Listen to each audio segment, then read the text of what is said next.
Hey y'all, I'm back again with another Glueless Wig try on. So this is from Amazon, and I ain't gonna lie, the pack wasn't hitting on much. The branding wasn't hitting on nothing.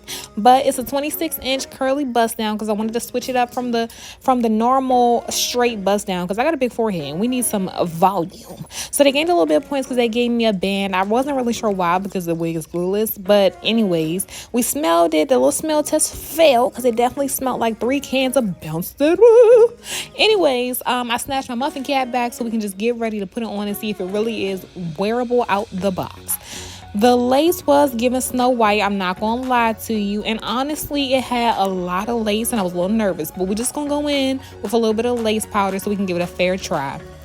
Then I did like how the band had like the non-slip little ridges on it. I really like that because a lot of the other wigs that I have don't have that, and it keeps me from getting a headache.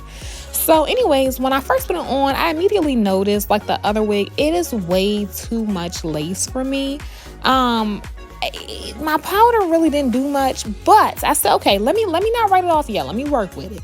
So what I did was I cut it. I really have to invest in some of those squiggly scissors because I find myself cutting more and more lace nowadays.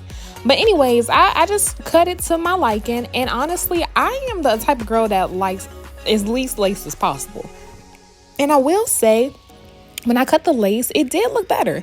And I decided to put it to the side. Now, honestly, this is my customization. You don't have to do all this. I know it's supposed to be wear and go, but I wanted to give it a little razzle dazzle. And I went in with the moves, and then I realized, girl, you don't know how to dance. Shut it down. Shut it down. Don't embarrass yourself. Come on. Anyways, so yeah, that's what it looked like. I gave myself a little baby hair because I haven't been wearing no baby hairs. And this was what it was shaking like. It was very much giving balance. It was very voluptuous. I showed y'all how it's still glueless. I didn't glue it down. I just had to sweep over my little bang, and we was ready to go.